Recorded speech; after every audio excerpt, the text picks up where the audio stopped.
Tinapay mula sa langit.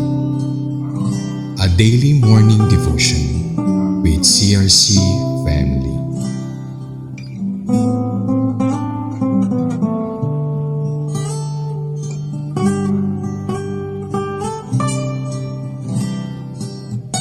Isang mapagpalang umaga po. Ako po si Sister Melay Montesa ng Tulu-Taal, Batangas CRC Daughter Church. Samahan niyo po ako sa ating programang Tinapay mula sa Langit, ang ating pang-araw-araw na debosyon mula sa salita ng Diyos. Ang title po ng ating babasahin, The Plea for Help from Gibeon. At mababasa po natin ito mula sa aklat ng Josue, chapter 10, verse 6. Tayo po muna'y manalangin. Dakilang Diyos na makapangyarihan sa lahat, pinupurit, pinapasalamatan ka namin. Maraming salamat sa pribilehiyong ito na mapagbulay-bulayan namin ang iyong banal na salita. Dalangin ko po, pangunahan mo ako na magsasalita kasama ng banal na espiritu na aming tagapagturo. Ikaw ang marinig ang tinig mo mula sa akin. Ito po ang aming dalangin sa pangalan ni Jesus. Amen. Basahin po natin mula sa aklat ng Josue chapter 10 verse 6. Nagpasabi naman kay Josue sa kampo ng Gilgal ang mga taga-Gibeon. Huwag po ninyong pabayaan itong inyong mga abang alipin. Pumarito po kayo madali upang kami sa klolohan. Iligtas ninyo kami. Pinagtutulong-tulungan po kaming lahat ng mga haring Amoreyong naninirahan sa kaburulan. Purihin ang Panginoon sa pagkakabasa po sa kanyang banal na salita. Nang malaman po ng 5 hari ng Amoreyo mula sa Jerusalem, Hebron, Jarmut, Lakis at Eglon, ang ginawa ng mga Gibeonita, nagalit po sila. Ayaw nila na may isang bayan sa Kanaan nakakampi sa mga Israelita. Nakita nila itong banta sa kanilang kapangyarihan. Kaya po nagkaisa sila at napagpasyahang lusubin ng Gibeon. At dito po sa ating text ay nagpapakita ng pananalig at pagkilos ni Josue sa Diyos sa kanyang malaking hamon na haharapin. Subalit bago po ang lahat, nagkaroon ng malaking tagumpay sa Jericho at Ai. Isang koalisyon ng 5 hari ng mga Amorita na nagsanib puwersa para sa lakayin ng Gibeon. Isang lungsod na nakipagkasundo sa Israel. Sa gitna po ng labanan at banta sa Gibeon, humingi ng tulong ang mga Gibeonita. Sa talatang ito, may ilang salita po tayo na makukuha. Una, huwag mong pabayaan ang iyong lingkod. Ito po ay isang matinding pakiusap na nagpapahayag ng kanilang matinding pangangailangan. Yung pag-asa nila na sa tulong ni Josue na nagpapakita lamang ng nararamdaman nila ng pag-aabandona kung hindi sila tutulungan. At ang ikalawa, yung salitang pumarito kayo madali, iligtas ninyo kami. Nagpapakita ng agarang aksyon. Hindi lang nila kailangan ng suporta, na kailangan nila ng magliligtas sa kanila mula sa kapahamakan. At yung pangatlo, huwag ninyong pabayaan ang inyong abang alipin. Na ipinapakita lamang po nito na mayroong banta sa kanila. Isang malaking koalisyon ng kaaway na lumaban ng Israel at nagbibigay ito ng maraming pahiwatig sa atin sa kasalukuyan. Sapagkat ito hindi lamang isang simpleng paghingi ng tulong, na ito'y sumasalamin ng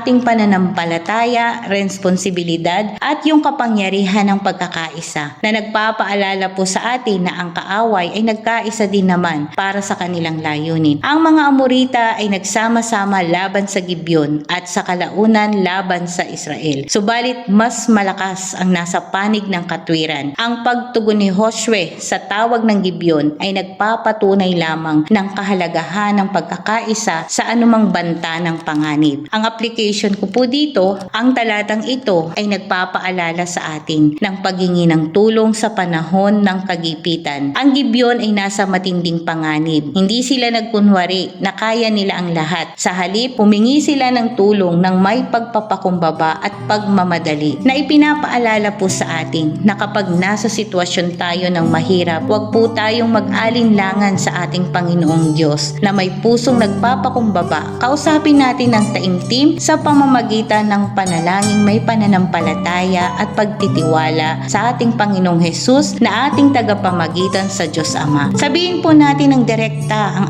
ating pangamba, ang mga takot at pag-aalala, sapagkat siya ang ating Diyos na nagmamalasakit at nagmamahal sa atin. Pagtupad sa pangako at responsibilidad, katulad ni Josue, tumugon siya sa tawag ng Gibeon. Kahit na ang kasunduan pa nila ay bunga ng panlilinlang, nanindigan siya sa kanyang salita. Bilang Bilang Kristiyano, napakahalaga po sa atin ang pangako. Sa bawat binibitawan po nating pangako, dapat natin itong tuparin ng may responsibilidad sa ating tahanan, sa ating trabaho o sa ating komunidad. Ang ating pangako o salita dapat pinaniniwalaan. Kung ang pangako natin ay sa pagtulong, tumulong po tayo ng mabilis at base sa kanyang kailangan. Tumulong tayo ng mabilis na may aksyon. Huwag na po nating ipagpabukas habang may panahon at pagkakataon pa dahil maaaring bukas ay wala ng pagkakataon. Kung may naipangako po tayo sa ating iglesia, tuparin po natin ito sapagkat hindi tayo nangako sa tao kundi sa Diyos. Sa huli, ang talatang ito ay nagpapaalala po sa atin sa mga pagsubok, laban sa buhay, ang pananampalataya, integridad at pagkakaisa ay nananatiling mahalagang sandata. Ito ay nagbibigay inspirasyon upang maging handa tayong humingi at magbigay ng tulong, kumilos ng may pananagutan sa lahat ng pagkakataon. Bilang mga tagasunod ng Panginoong Hesukristo, kaya niya tayong tulungang tumawag at maglingkod sa Diyos.